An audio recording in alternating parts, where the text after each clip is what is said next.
개인 의견입니다만 국내에는 어떤 플레이어도 독과점까지 갈 만큼은 안 될 것 같아서 절대적으로 50% 나오는 커머스 플레이어가 나올 거냐 그런 일은 개인적으로는 없을 것 같아서 지금 경쟁 구도를 계속 소비자 입장에서는 즐기면 되지 않을까.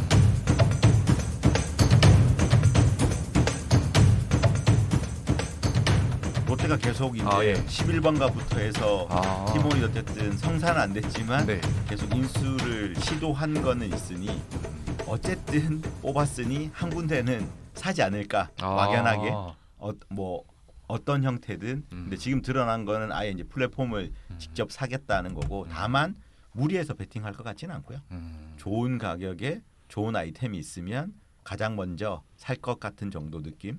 근데 그리고 그 외로 교수님 계속 얘기하셨지만 이종 간에 유통사가 아예 그냥 특정 제조사를 통으로 인수하는 것도 생각해 볼 수 있을 것 같고요. 그렇죠. 아예 제조사에서 유통 플랫폼을 인수를 하는 사실 예전부터 유통사는 PB라고 해서 계속 제조사를 압박했거든요. 그렇죠. 1등 상품이라고 하면 우리도 PB 있어 됐어 이런 식으로 했었는데 제조사는 유통사에 직접적으로 경쟁을 할 만한 형태 아주 그냥 작은 이거 그냥 우리 직원들 임직원 몰이에요 이런 정도 느낌으로 했지 적극적으로 나서진 않았는데 이제는 제조사의 온라인 자사몰 같은 경우도 조금씩 집중하고 있는 상태에서 자기 것만 하다 보니까 아무래도 구색이 좀 딸리고 이제 장보기에는 좀 부족한 부분이 있으니까 큰 데가 아니더라도 중소 정도의 몰을 제조사에서 인수하는 형태도 충분히 가능하지 않을까. 그렇게 되면 물류는 그 사이에 어디든 움직일 수 있거든요.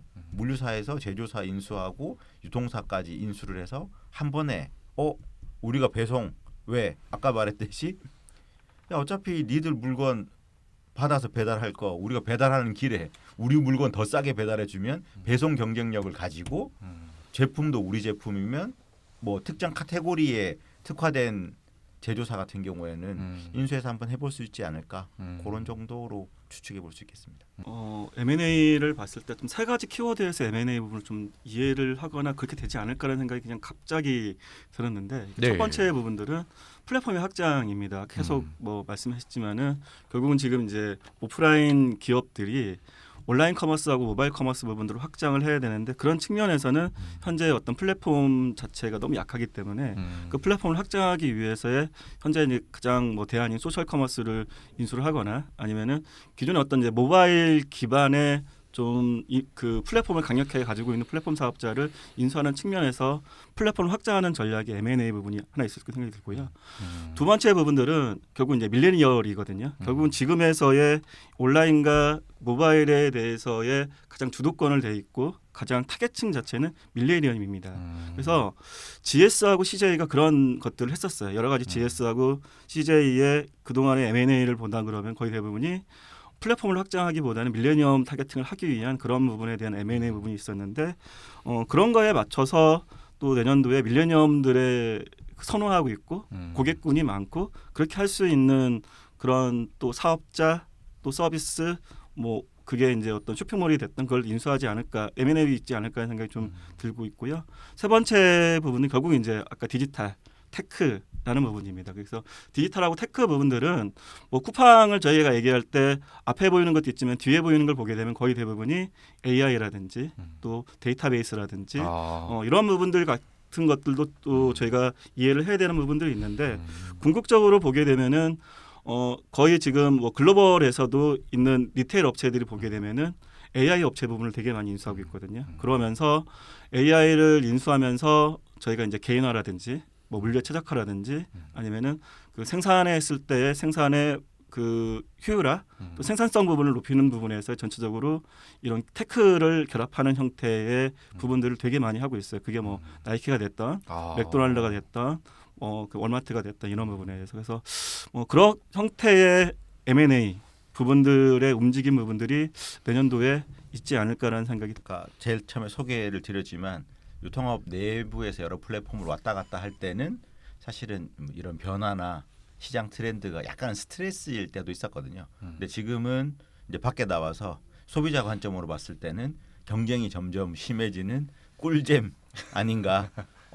플레이어들이 경쟁할수록 완전히 독과점이 나오는 시점까지는 사실은 거기 안에 있는 관계자들은 이익을 충분히 얻을 수 있거든요. 서비스도 충분해지고. 근데 거기에 근데 왜 괜찮냐?